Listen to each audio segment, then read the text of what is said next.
Hi, I wanted to establish more significantly my bona fides in my ability to understand the coding methods of a gentleman by the name of Albert Lee Terry Jr., who I believe is Friar David Collins of St. John Apostle Church, Kingston, Ontario, Canada, or was until recently relieved under an investigation for the embezzlement of $630,000 from the general church fund and 1,130 suspect transactions. The reason I'm doing this is I believe that he is the mastermind in the Nancy Guthrie abduction and the person that the people in the group who may not know personally refers to an international connection. And I have submitted information that says that he has used vintage envelopes and vintage trading cards on eBay with calligraphy and artistry and code to identify co-conspirators, of which I believe are associated with the University of Arizona, who were the people who probably or most likely were the physical abductors of Nancy Guthrie and the individuals that were tasked for minding her if in fact she had survived whatever period of time they had planned to hold her for the ransom.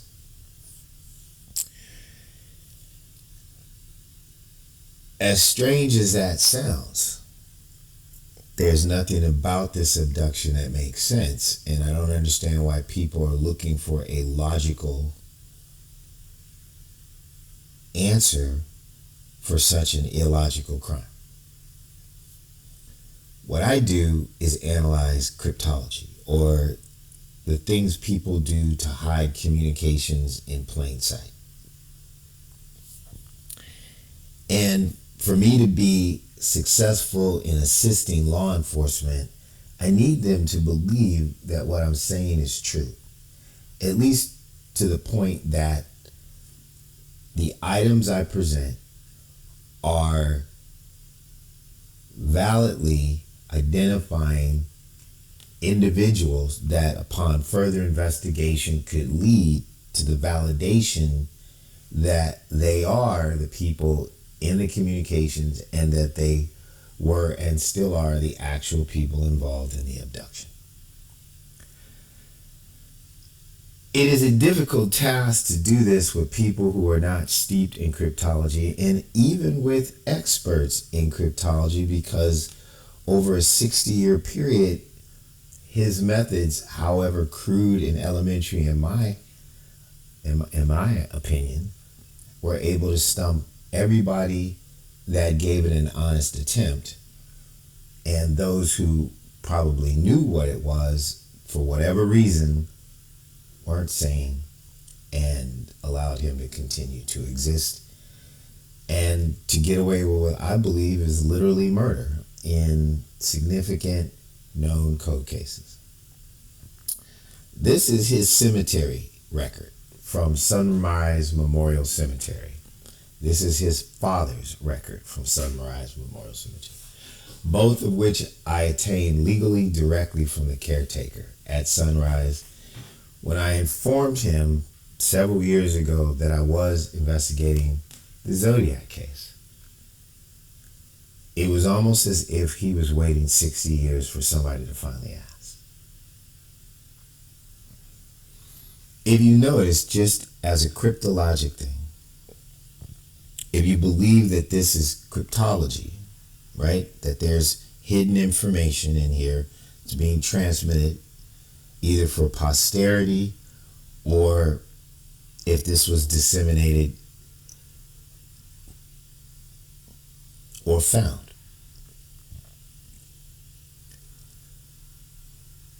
He uses what looks like an aspect of a broken typewriter. No one would question that typewriters missed back in the day to separate or elevate letters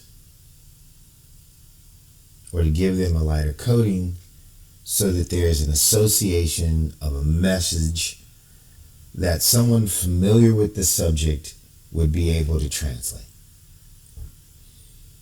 Here, the name of the undertaker on his father's card says Wiggins, and it should say funeral home in Vallejo.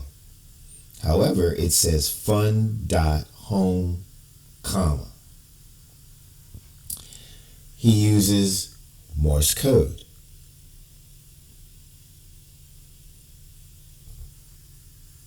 His father's card says Albert Lee Terry. He's senior. It says his date of birth was November 10th, 1901. He's in Unit 9. Gives the residence at the time of his father that he's a male with a slight, looks like what it looks like is a typing error. Color Caucasian. But if you notice that with the male up, it leaves A-L-E. Albert Lee. He signs pretty much everything that he does, right? And then there is the T separated and a C, of which I don't know what it was he was trying to intimate.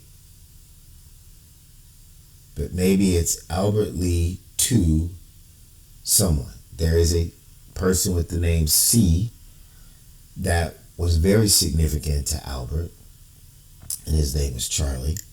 He was his partner in crime in the Zodiac.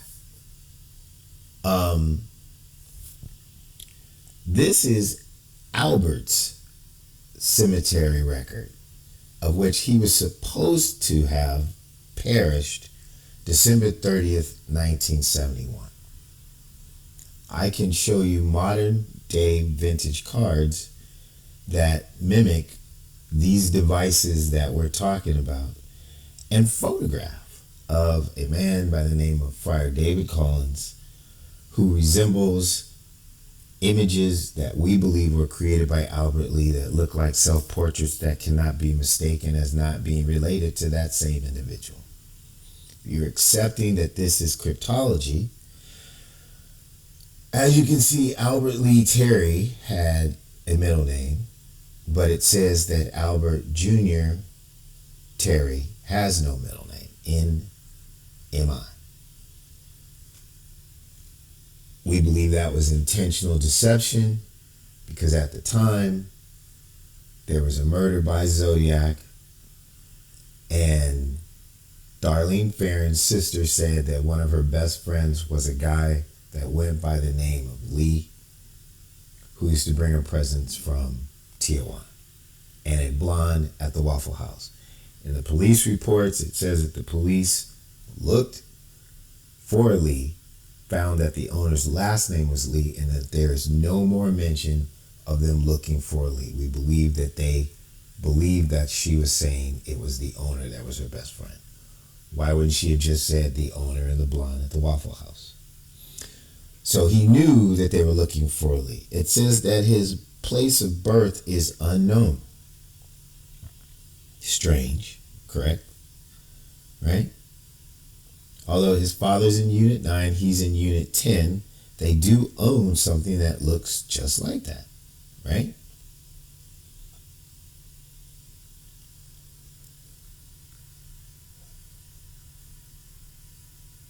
His place of birth is unknown, but the informant is supposedly a relative, Betty Terry. I don't know if that's his wife or his sister. Over here it says the informant is Virginia Malone Terry, which records show was the wife of Albert Lee Terry Jr. As you can see, there are lines or marks on the Albert, somewhere around the Junior, on the Spalding. To me, those are another type of device that he uses to associate certain things.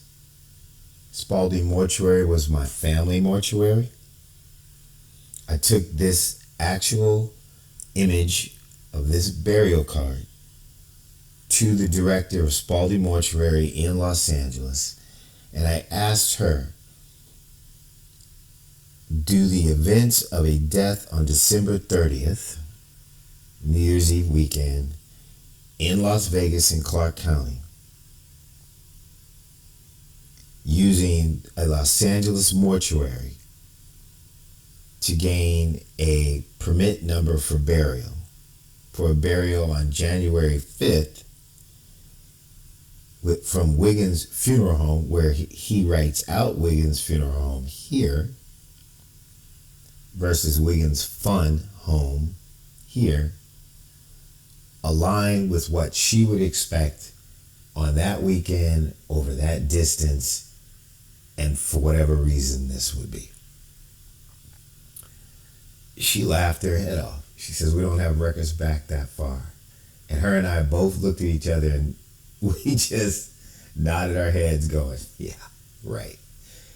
So whether this was done by the Witness Protection Program or Albert himself, I don't know, but it is not a representation of what we believe is a legitimate burial record of a person who wouldn't be alive to insert his own type of cryptologic techniques and protocol. I want to show you one thing here, where it says his color, right? Now I believe on his father's it just said Caucasian, right? Here it says white. And you see that the W is very faded, right? I told you that the W is a symbol of the Zodiac group itself. But what I also want you to see is that the I is actually a figurine of a walking person. As much as I can enhance it, but if I enhance it some more, I was able to do it a little bit clearer in a previous review of it. To me, there is a face in here, there's a mouth, there's a nose, there's eyes, and there's a hand. And I believe that that is the hair of a female. And I believe that this is an African American man with an afro. And that this here, I don't exactly know what it is. It's either somebody waving or something like that.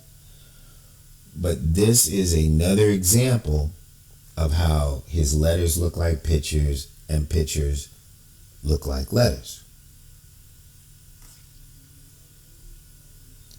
What I'm telling you are these elements exist in the ransom notes of the Nancy Guthrie abduction that have been released recently by Pima County sheriffs.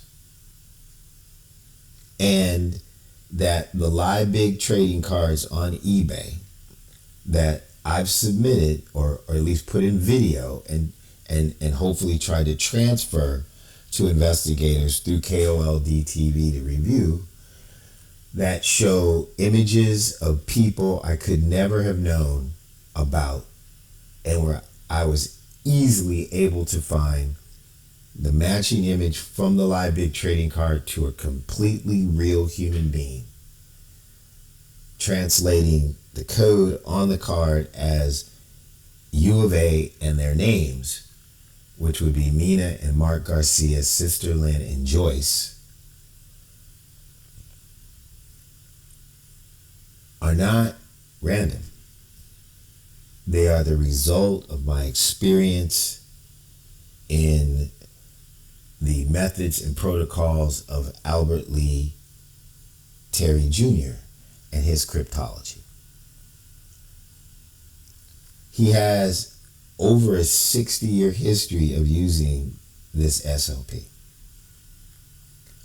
Today, knowing that he has an association with an individual that I can't name, and that there is a connection to the CIA, I was going through documents to see if there was any more documents that I had missed that I could talk about, because the actual targets or the target names in the JonBenét Ramsey ransom note and in the Nancy Guthrie ransom note refer to this person and another person. And the only way that those ransom notes could be used to extort pressure on those individuals to pay him money by the release of information even as old as it is that involves murder and espionage is if they were released, which means that the victims being dead are an important aspect. Because in most kidnappings, they're going to keep it quiet. They're going to keep the ransom note quiet. If they pay and they get the person back, they're not going to tell anybody. Even in a high profile case, they would probably keep the ransom note unpublished. So one of the people that was alive in the time after Albert Lee should have perished, but had communications with the person that is classified in terms of disclosure of his name, through documentation I can find online released, or at least appears to be released by the Central Intelligence Agency through FOIA, of which 99,000% of the people on planet Earth would never recognize were coded documents, was the director of CIA, William Colby.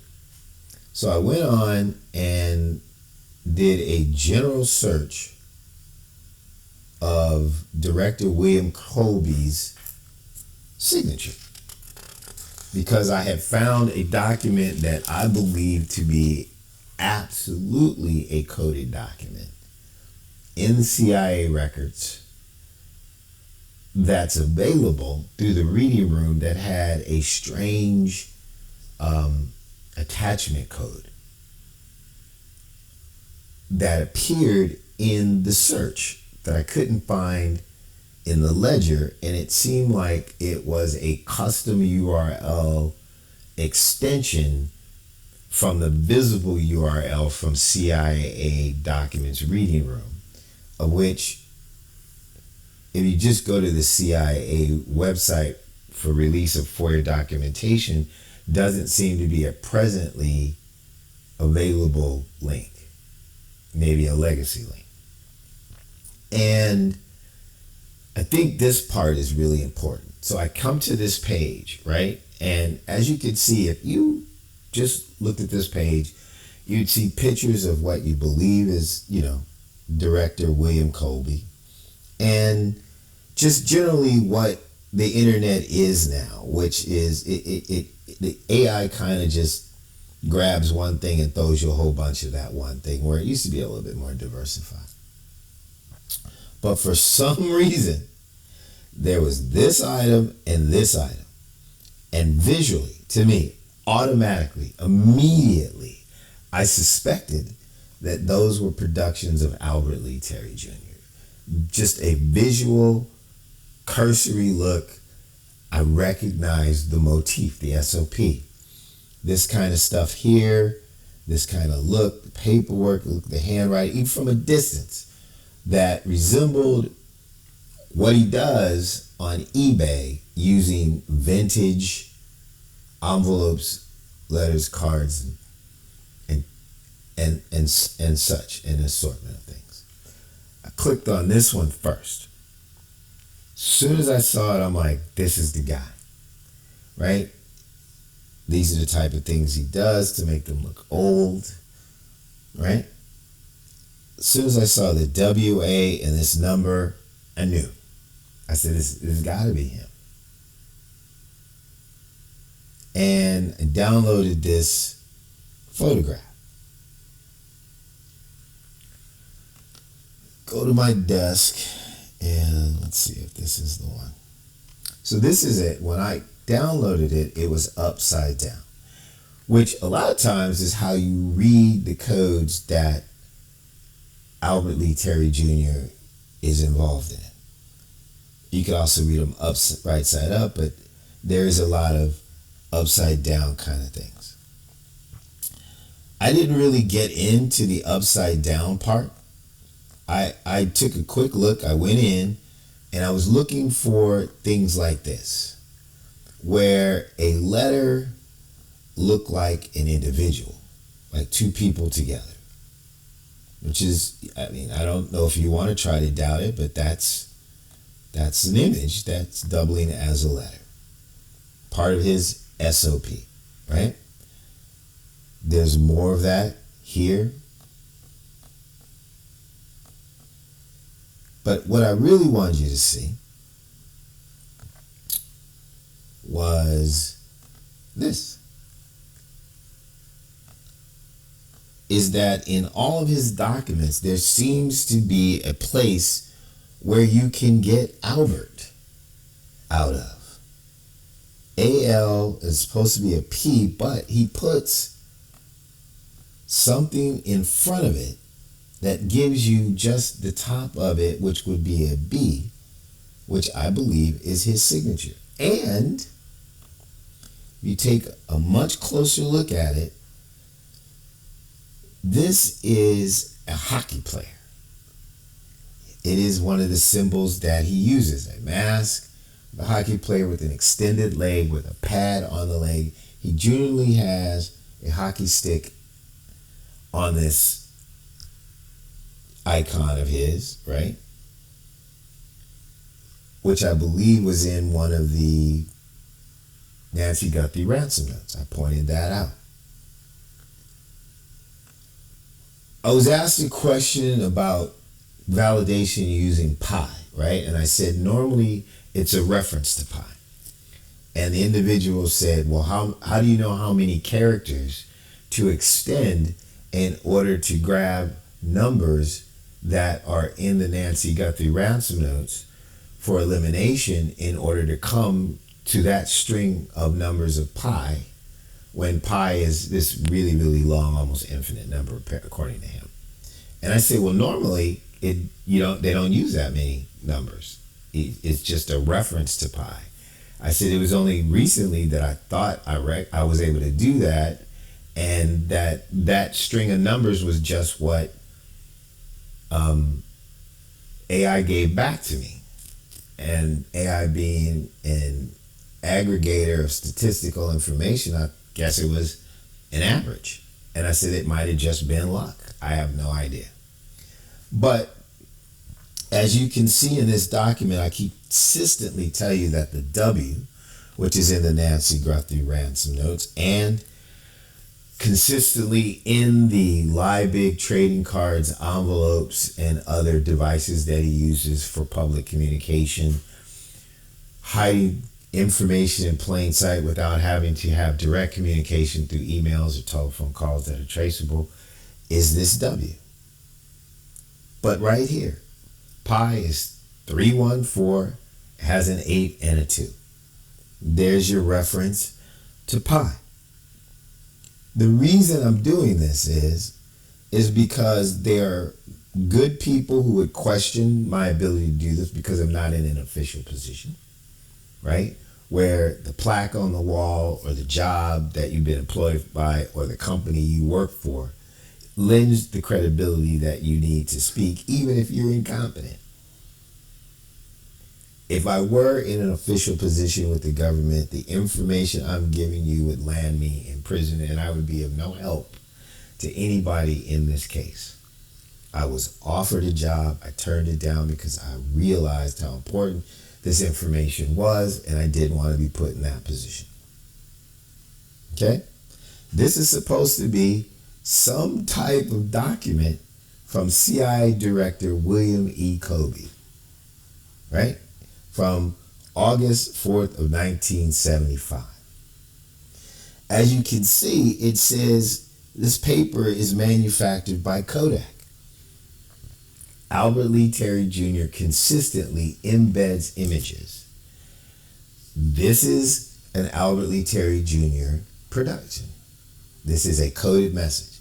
And it's on paper that has most likely photographic properties, which is exactly what you need to do the negative impressions that are undeveloped that accompany a lot of his coded, fake, normal historical documents. to add an additional layer of validation.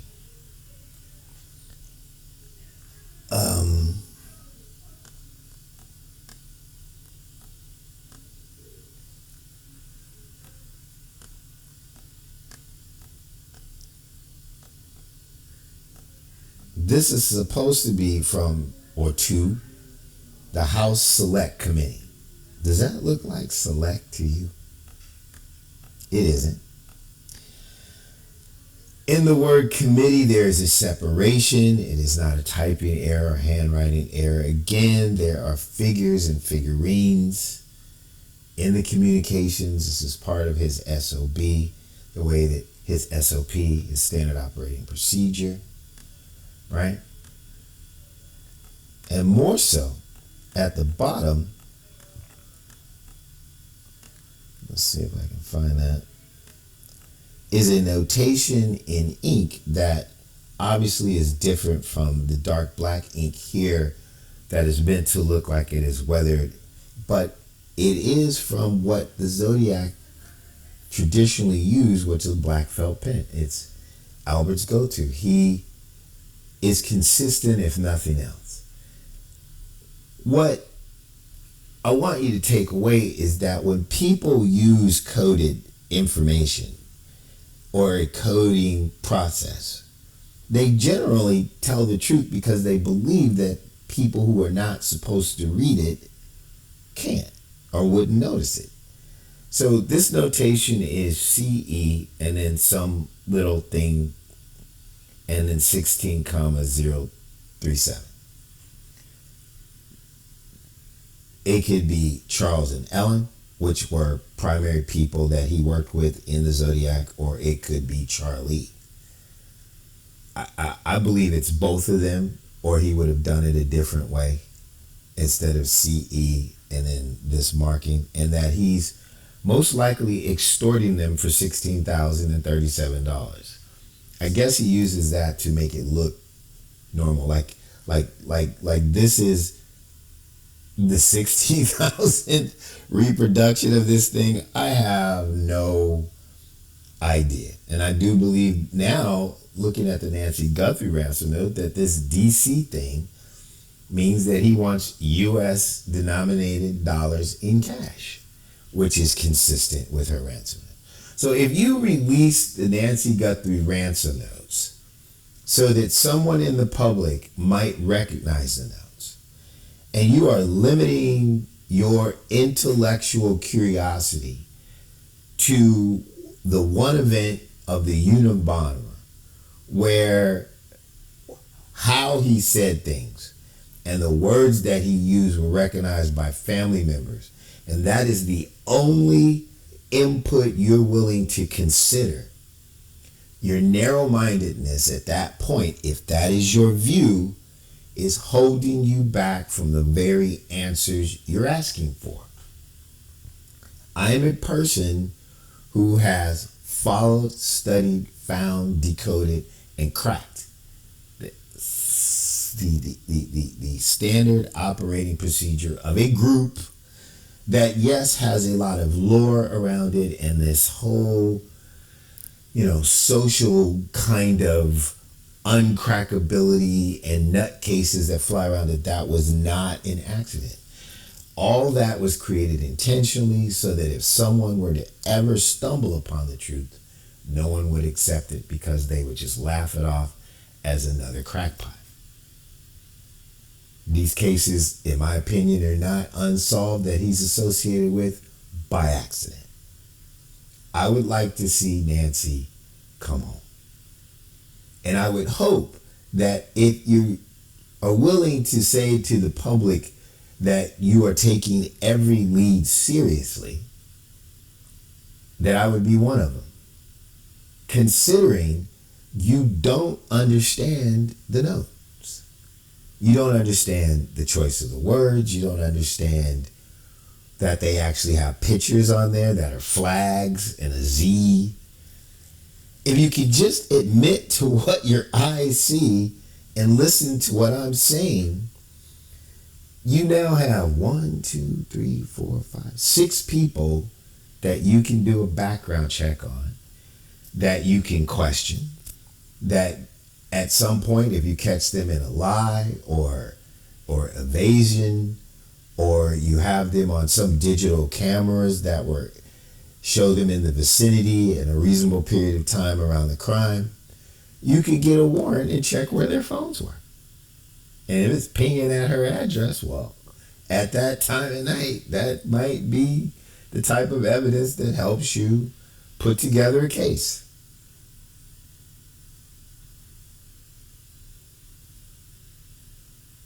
Open your mind. You don't know who or what you're dealing with, but you do know that you're confused. And what I'm giving you is information that deconfuses what you have.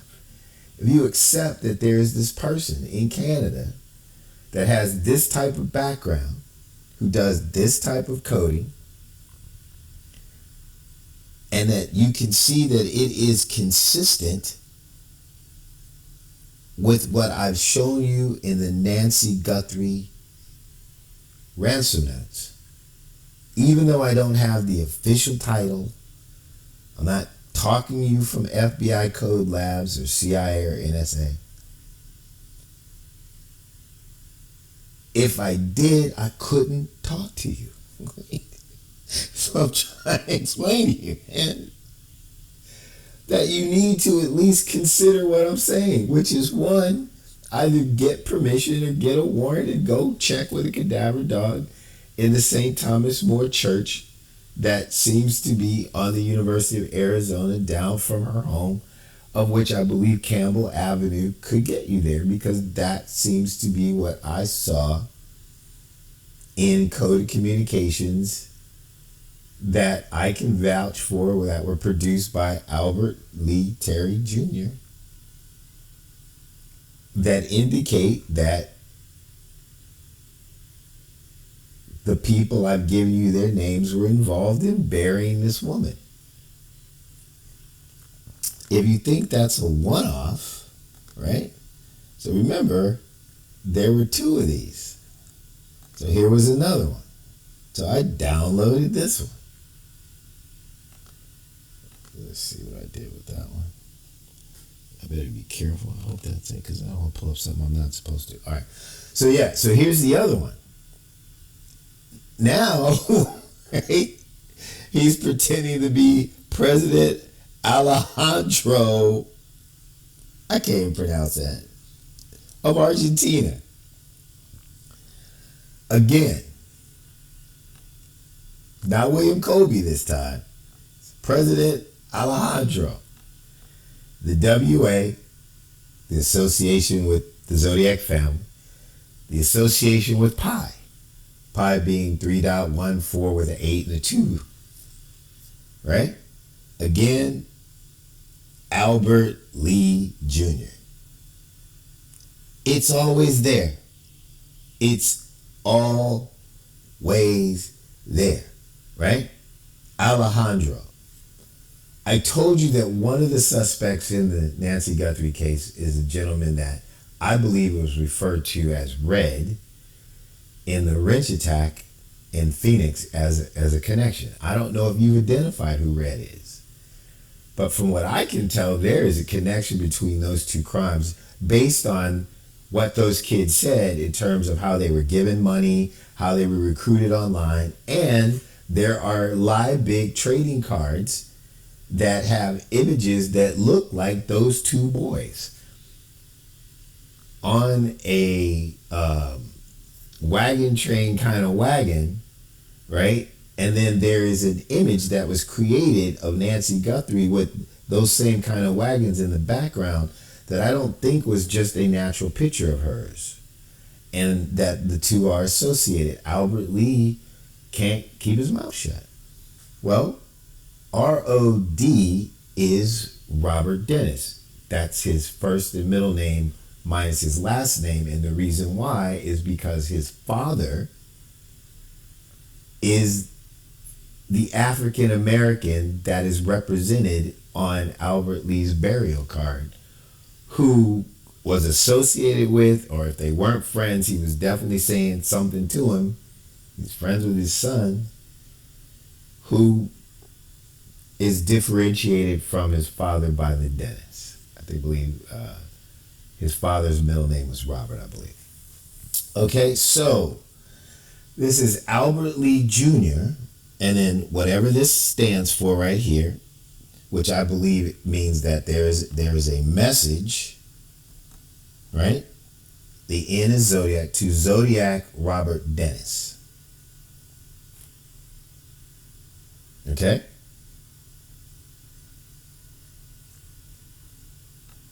I'm going to go down here to the corner, and you have RD030472. Now that doesn't look like a price. Robert Dennis would be a co-conspirator. So you have RD, Robert Dennis, and then whatever this means to him. That might be the last 1, 2, 3, 4, 5, 6 numbers of a bank account to put the money in that they're getting. And this is supposed to be some type of vintage communication stamped by the Press Agency Inc. of Keystone, New York, that says here is also a new picture of, and it's supposed to be the president. Again, another separation to make it look like typing error. That is code, right? Doesn't even matter that I, translate this. I'm just showing you his standard operating procedure that relates to what we see in the Nancy Guthrie Ransom Notes that are absolutely valid, okay? Again, another picture in a letter superimposed of whatever it is, and I kind of guarantee you that this is probably not President Alejandro of Argentina telling someone that he recently talked to President Nixon by phone. Again, there's a space designating the SOP of Albert Lee Terry Jr.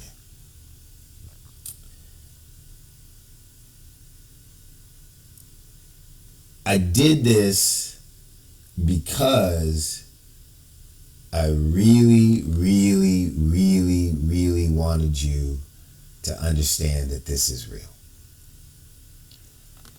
This is supposedly a picture of a guidance counselor or a supervisory counselor in a department at the University of Arizona that is the counselor or the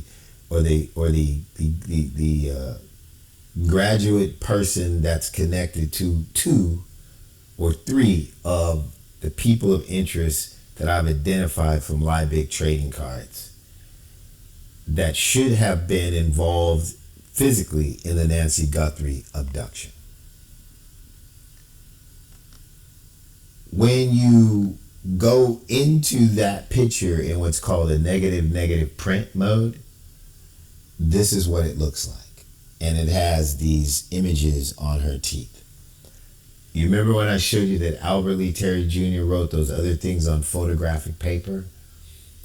This is what the result of that would be. In other words, you can place that on the photographic paper as a negative from a projector, I believe is the process, without it being developed on a developed photo or undeveloped photo, or a photo that you lay on top of the paper that you did that, and then take a picture of it, and you get this product. A person who looks like she just has braces. But there's a quality about it that let me know that had that image underneath. And she is on the University of Arizona website as this person whose name you can't even pronounce, which actually has Albert Jr. involved in the name.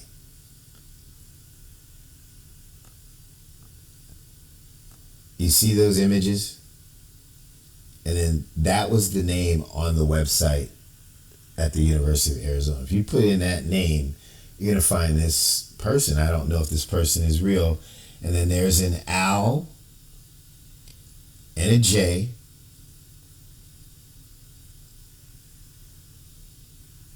It belies any reasonable person's skepticism to think that this is a coincidence. I don't understand other than a deliberate desire to misguide individuals as to the truth that you would out and out reject a lead to go search a church with a cadaver dog because you say that there is some small material fact that you know to be not correct, right? That led to the conclusions that I presented you. Other than an image that may have been another church, but upon looking at another image, because I've never been to St. Thomas More Church, right? Has the same architectural clues that would lead to a door behind an altar in that church too. But has the specific features of being down the street from Nancy Guthrie's home, which is the difference. How you don't want to act on that when you've got 40,000 leads that you say you're working your butt off to comb through. And you released a document that you can't figure out. And I come to you with this ability to show you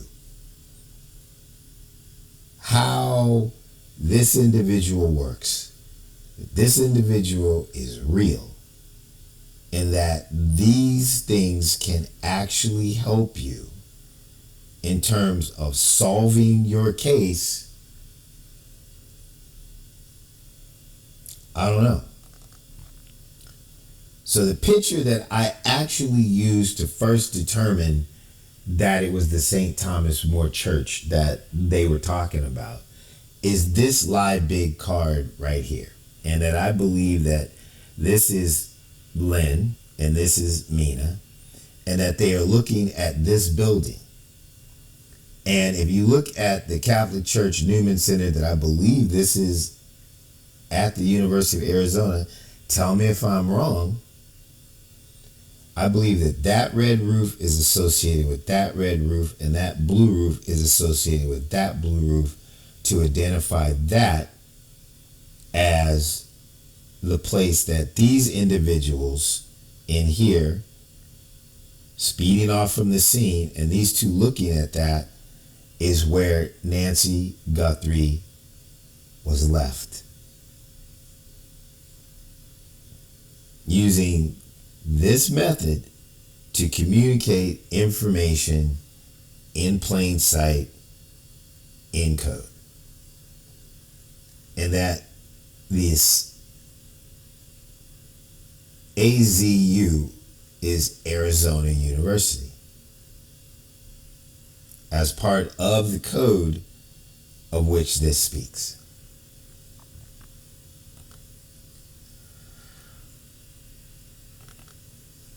Somebody took this woman from her home at night. She died, and her family wants her back. Sitting up there turning down leads when it doesn't cost you anything and maybe an hour or half of your time, right?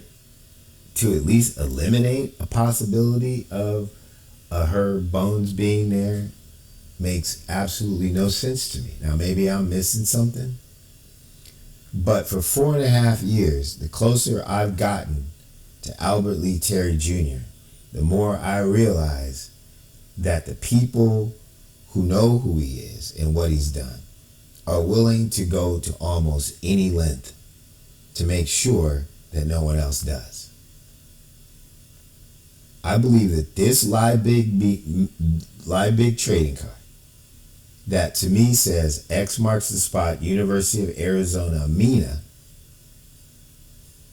is that girl right there, and that representation is Nancy Guthrie, and that the plan was to protect her in some type of sanctuary until such time as was to return her. And that these structures represent a portion of what the structure of the church at St. Thomas More Newman Center looks like.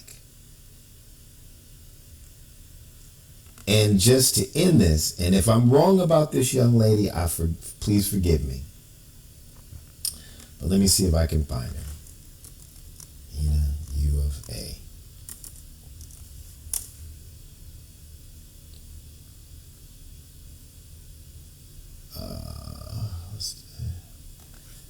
Mina, University of Arizona. I hope they didn't scrub this. Bingo. All right, I'm going to get rid of that. I'm going to get rid of that. I'm going to get rid of that. And I'm going to do this. And I'm just going to ask you this one question. Do you believe, like I do, that it is beyond a coincidence that these two people, even though this is an artist rendition, look exactly alike? And that her faculty advisor is the picture I showed you of the lady with the embedded photographic hidden image that has people in her teeth that look like Albert Jr. and whatever else this means.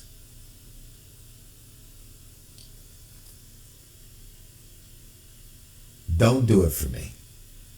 Don't do it for any other reason than you are a law enforcement officer engaged in a criminal investigation, and that you're doing your level best to professionally follow credible leads, or leads that you think may be worth the time and effort of the people who support you, and pay your salary and fund the companies that you work for, or the departments, to protect your citizens from individuals like Albert Lee Terry Jr., aka Fire David Collins, and whoever he recruited, that believe that their personal gripes and angers in our society are solvable through violence against innocent people who have not threatened them in any way personally, that would allow their aggression or their activity to be legal under the law.